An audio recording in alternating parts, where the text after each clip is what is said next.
గారు ఈ కేసులో మనం లిక్కర్ అనే దాన్ని ఒక ఎగ్జాంపుల్గా తీసుకుంటే ఈ లిక్కర్ కేసులో అప్పటి మంత్రులు క్యూ కట్టారు, జైలుకి వెళ్ళారు, ఎమ్మెల్యేలు క్యూ కట్టారు, జైలుకి వెళ్ళారు, అధికారులు చాలా, సీఎంఓ మొత్తం కదా, ఆల్మోస్ట్ సీఎంఓ ఒక చీఫ్ సెక్రటరీ తప్ప చీఫ్ సెక్రటరీ స్థాయి అధికారి కూడా జైలుకి వెళ్ళి వచ్చారు, ఎక్సెప్ట్ వన్. ఇప్పుడు అదే ఒక అందరినీ తొలిచేస్తున్న ప్రశ్న ఏంటంటే, నేనైతే జగన్మోహన్ రెడ్డి గారికి ఈ లిక్కర్ స్కామ్లో ఏ ఫేజ్లో కూడా బహుశా సంబంధం లేదేమో, అందుకే ఆయన పేరు ఎక్కడ రావట్లేదు, ఎవరు చెప్పట్లేదేమో నేను అనుకుంటున్నాను. లేదు, ఖచ్చితంగా జగన్మోహన్ రెడ్డి పాత్ర 1000% ఉంది.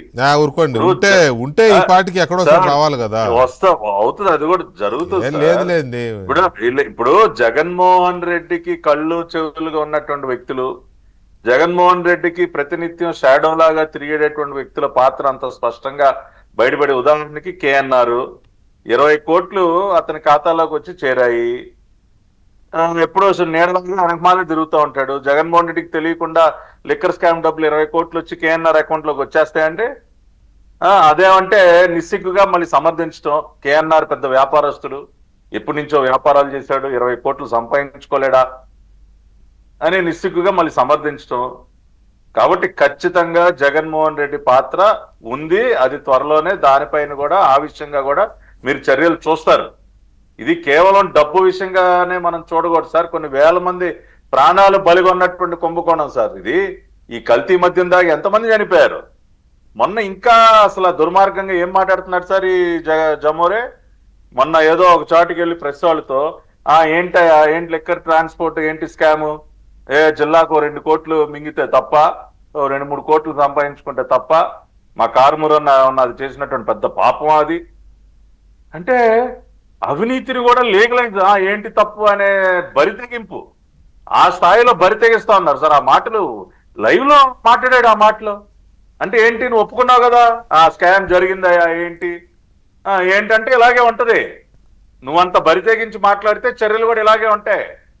మోసం లెక్క పెట్టాలి. వాళ్ళు చాలా క్లియర్ గా 1,72,91,592 కేసులు సుదర్శన్ కన్స్ట్రక్షన్స్ అక్టోబర్ 2021 నుంచి డిసెంబర్ 2023 మధ్య రవాణా చేసినందుకు గాను ఆ ఒక్క కంపెనీకి 68,28,64,426 రూపాయలు సొమ్ములు అందితే, దానిలో మెజారిటీ వాటా డైరెక్ట్ గా బ్యాంక్ ఖాతాల్లోకి మనీ లాండరింగ్లు, హవాలాలు, క్యాష్ అంతా తీసేసుకుని, లగ్జరీ కార్లు కొనేసుకుని, వాచీలు తొడిగేసుకుని మీ ఇష్టానుసారం దర్జాలు చేస్తా ఉంటే వాళ్ళు మేమేం చేయకుండా చూస్తూ కూర్చోవాలా సార్? ఖచ్చితంగా అన్ని వేళ్లు తాడేపల్లి ప్యాలెస్ వైపే చూపిస్తా ఉన్నాయి. 100% జగన్మోహన్ రెడ్డి పాత్ర దీనిలో ఉంది.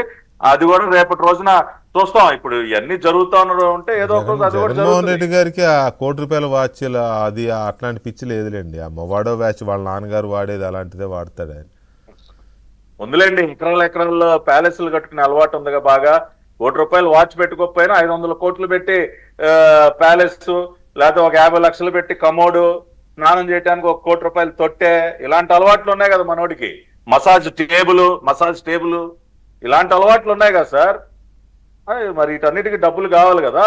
కాబట్టి ఈ పాపపు సొమ్ముతోనే ఈ దర్జాలన్నీ ఎలగబెడతా ఉన్నారు. ఇవన్నీ వస్తాయి. ఖచ్చితంగా జగన్మోహన్ రెడ్డి కూడా దీనిలో అరెస్ట్ అవుతాడు. అది ఎప్పుడన్నది నేను ఈ రోజు చెప్పలేను, కానీ ఏదో ఒక రోజు అది కూడా జరిగి తీరుతుంది. ఆయనేమి చట్టాలకి న్యాయస్థానాలకి అతీతులేం కాదు. మీరు అంటున్నారు కానీ నేనైతే ఆయనకేం సంబంధం లేదనుకుంటున్నాను. అందుకని ఇంతమంది అరెస్ట్ అవుతున్నా ఆయన దాకా వెళ్ళలేదు దర్యాప్తు సంస్థలు, ఎందుకంటే అక్కడే లేనట్టున్నాయి. ఇప్పుడు సార్ కేఎన్ఆర్ అంటే ఇప్పుడు మనీ ట్రయల్ వెళ్తుంది. ఇప్పుడు ఇక్కడ వరకు వచ్చిన మనీ ట్రయల్ అక్కడి వరకు వెళ్ళదా? ఇప్పుడు బంగారం రూపంలోకి ఎంత మార్చారు, లిక్కర్ కుంభకోణం డబ్బులు ఎన్ని సూట్ కేసు కంపెనీలు పెట్టారు, ఆ డబ్బులు విదేశాలకు ఏ రకంగా తరలించారు, అవన్నీ మళ్ళీ రీరూట్ అయ్యి ఎక్కడికి వస్తున్నాయి అన్ని లాగుతా ఉన్నారు సార్. సూట్ కేసు కంపెనీలు జాబితాంతో వచ్చింది కదా. ముంబైలో అతని పేరేంటి మర్చిపోయాను, హవాలా ట్రాన్సాక్షన్స్ సూట్ కేసు కంపెనీలు పెట్టిన అతను. ఇప్పుడు వాళ్ళందరినీ అరెస్ట్ చేశారు, అవన్నీ లాగుతూ ఉన్నారు. మనీ ట్రయల్ అటు తిరిగి మళ్ళీ తాడేపల్లి ప్యాలెస్ కి రావాల్సిందే. మనోడేం ఒక్క పైసా కూడా వదలడు సార్. లెక్కే, మిగతా లెక్కలన్నీ దేవుడెరుగు. ఈ లెక్కలో మాత్రం మనోడు చాలా పర్ఫెక్ట్ గా ఉంటాడని మంచి పేరుంది. కాబట్టి ఈ లెక్క అంతా కూడా మళ్ళీ ఏదో ఒక రూపంలో ఈయన గారికి సంబంధించినటువంటి ఖాతాల్లోకి వస్తుంది. అవి కూడా వస్తాయి ఇవాళ కాకపోతే రేపు ఆ ఆధారాలు కూడా బయటపడితే ఆ రోజున మనం మళ్ళీ పెట్టుకుందాం డిబేట్. రైట్. సుబ్బారావు గారు, ఈ కేసు ఇప్పుడు ఒక్కసారి ఆయన ఏమన్నాడు విందాము. ఎవరు మన